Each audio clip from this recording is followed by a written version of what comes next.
everybody, I am Janhavi. Welcome back to my YouTube channel, or if you people are new over here, then welcome to my YouTube channel. In this video, we are going to talk about, I'm going to talk about some tips and tricks that can help you people to improve your British English pronunciation.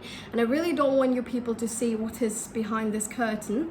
You know, we've got like really huge windows. So let's get started. Okay, point number one, which I really want you people to make sure of, is that you people are aware of the different ways of spelling some words in Britain, and the same word, you know, basically with the same meaning, it has got a whole different way of spelling it in America.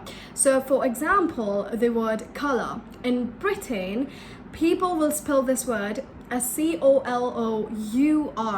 but in America, people will spell it as C-O-L-O-R. So make sure you people are aware of that.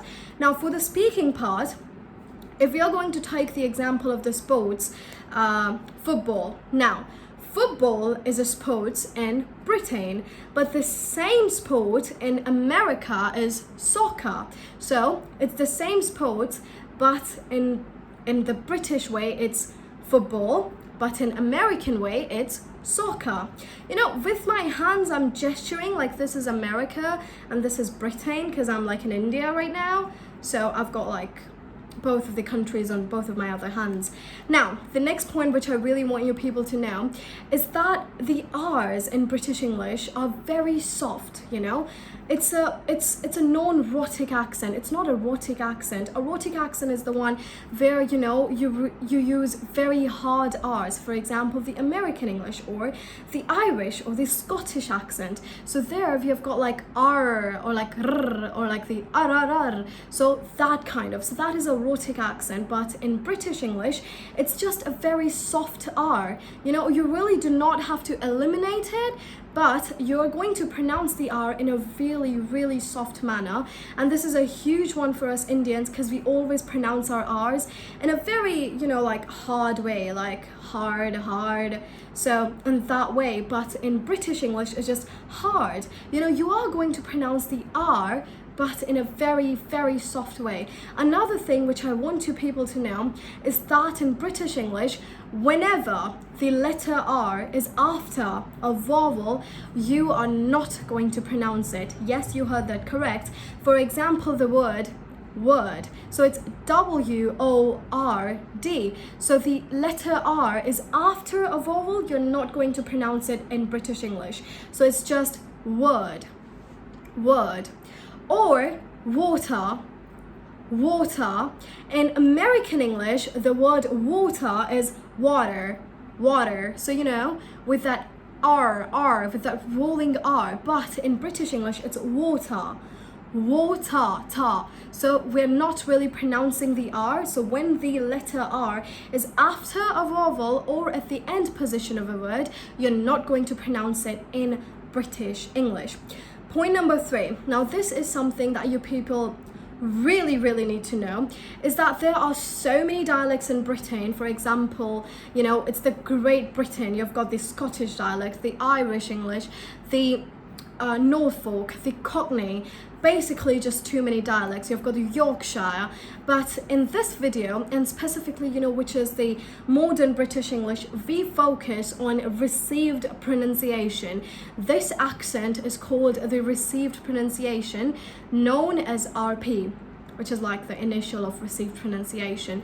So when I first started learning British English, I focused on RP, which is received pronunciation. So this accent occurred in Britain after like the Great American Revolution. So that's when the RP took place. Otherwise, there are too many dialects. So right now, you people have to focus on the received pronunciation, which is the most commonly used British accent out there. So this is received pronunciation. Although, if you people have like an interest of yours, a simple, you know, like you really love learning accents like me, so you can learn Norfolk, Cockney, Irish, Scottish, any accent you like, basically. Now, what tips can help you improve your British accent? Tongue twisters. yes, tongue twisters are really going to help you a lot. What I want you people to do, now that you know like the basic rules of like the R letter, so with this R letter, like you know the rule right now you're going to go to a tongue twister and you're just going to focus on the letter R. Of course, you're going to focus on the other letters as well, other words as well, but especially on the letter R, which you're going to pronounce according to British accent. So whenever you're going to do a tongue twister, whatever rule you have learned, whatever new rule you have came across, you're going to apply that rule in that tongue twister, and you're going to say it like a couple of times, basically like 10 to 11 times. What's going to happen, let me tell you. Now, whatever accent you have right now is the accent you have been talking in for ages, maybe for 20 years or for like 18 years, 15 years of your life, or maybe like 50 years of your life. So that accent is basically like now stuck in your brain with your mouth movement, with your tongue movement. Tongue twisters are going to help you to exercise, you know, your muscles, your mouth muscles, your tongue, you know, the tongue movements, the lips movement. So for all of these years, the habits you have built of your original accent, those are going to break, because when you're going to, you know, basically start practice a whole different accent, it's going to need a lot of lip movement, a lot of different tongue movement, mouth movement. So you really want your jaw, your muscles to be exercised. Tongue twisters are going to help you a lot with that. Now, the next trick is start mimicking.